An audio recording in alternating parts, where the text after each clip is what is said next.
والعاقبة للمتقين ولا عدوان إلا على الظالمين والصلاة والسلام على أشرف الأنبياء وإمام المرسلين نبينا محمد وعلى آله وصحبه أجمعين وبعد السلام عليكم ورحمة الله وبركاته.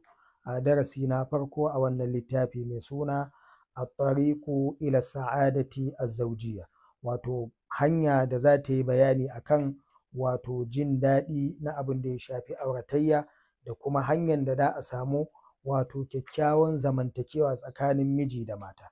Mu sani cewa Allah maɗaukakin sarki ya halicce mu ya kuma sanya mu jinsi guda biyu kamar yadda Allah ya ce wa min kulli shay'in khalaqna zawjayn la'allakum tadhakkarun, da wani waje da Allah ke cewa wa khalaqa minha zawjaha. Wa'innan ayoyi da makamantansu suna gwada mana cewa Allah maɗaukakin sarki ya halicci ɗan adam ya sanya su jinsi biyu, jinsin namiji da jinsin mace. Kamar yadda a wani waje cewa min ayati an khalaqa lakum min anfusikum azwajan litaskunu ilaiha wa ja'ala bainakum mawaddatan wa rahma. Da kuma faɗin Allah walladhina yaquluna rabbana hab lana min azwajina wa dhurriyyatina qurrata a'yunin waj'alna lil muttaqina imama.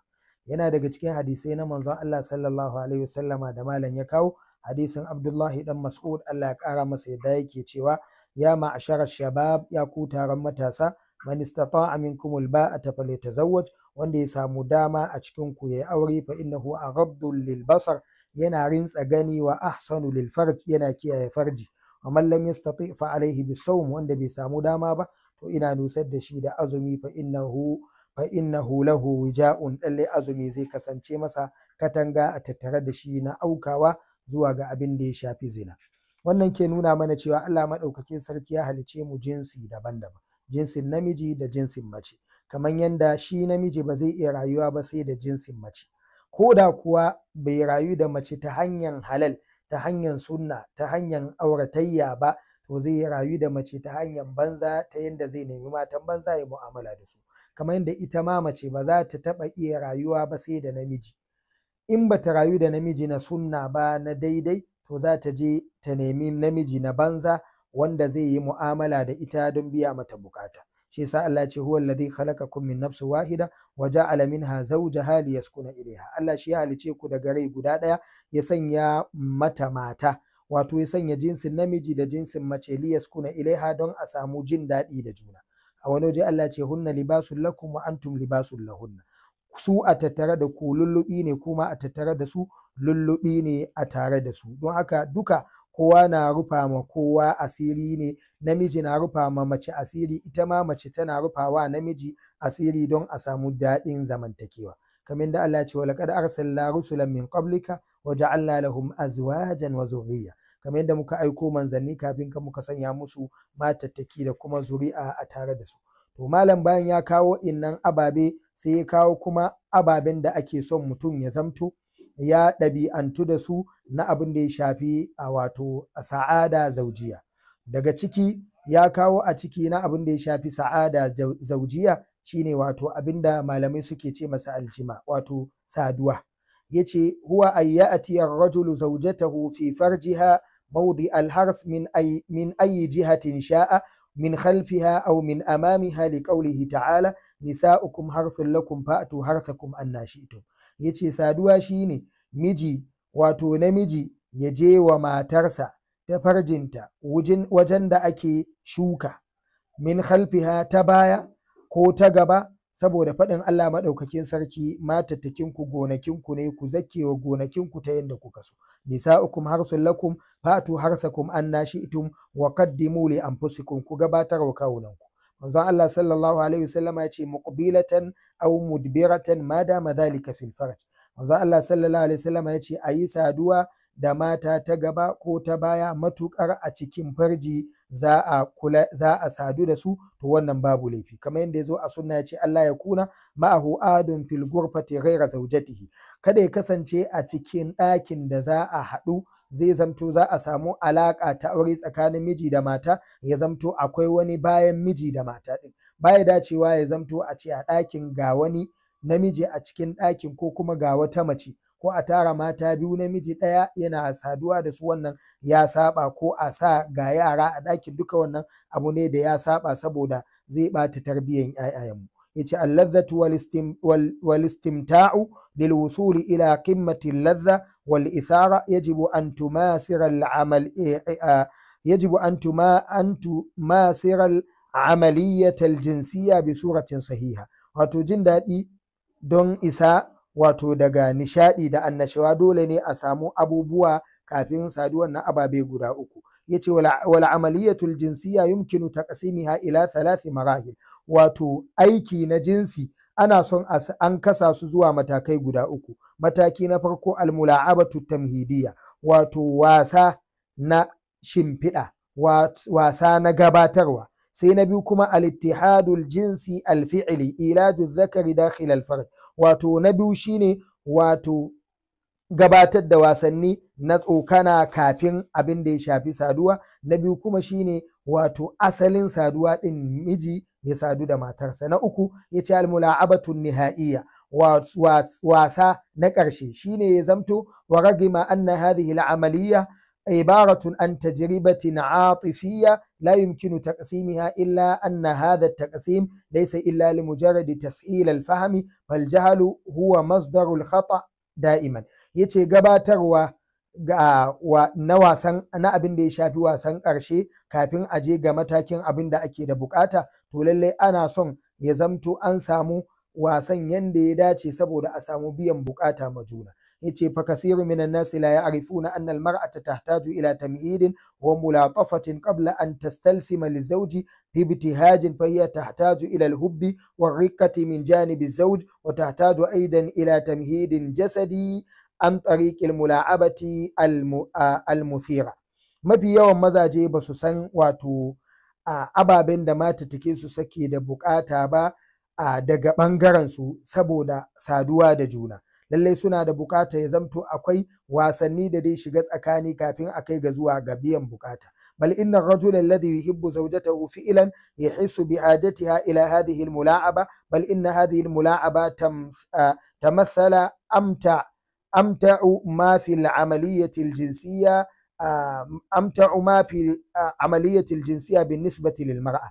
maimakon haka duk mutumin da ke son wato matarsa da gaske kuma yake son a samu biyan bukata a juna, to lallai yana da kyau a samu wasanni a tsakani kafin kaiwa zuwa ga biyan bukata, ba wai kawai daga zuwa sai biyan bukata ba, zai zamto babu shauki da juna na daga abin da ake da bukata. ويجب أن يفهم الرجل أن جسد المرأة أكثر انفعالا منه وأكثر تأثيرا للمس والضغط، والرجل الذي يغفل هذه المداعبة نتيجة لجهله أو أنانية أو خجله الزائف يجعل زوجته لا تستسلم له تماما، بل تتحول العملية علمية إلى ما يشبه الاغتصاب. wato dole ne mafi yawan mazaje su sani cewa mace tana da bukatan wa'innan ababe na motsa wato sha'awan juna kafin a kai ga zuwan biyan bukata. in ba a samu haka ba, to so da yawa ba a samun tasiri na soyayya da tasiri na kyakkyawan alaka da juna, sai ya zamto shi din baya biya mata bukata na daga abin da take da bukata a tattare da ita, shi ma da ya zamto baya samun iya abin da yake so ya samu na jikinta saboda abin da bai yi ba kafin ya kai ga ya samu wani.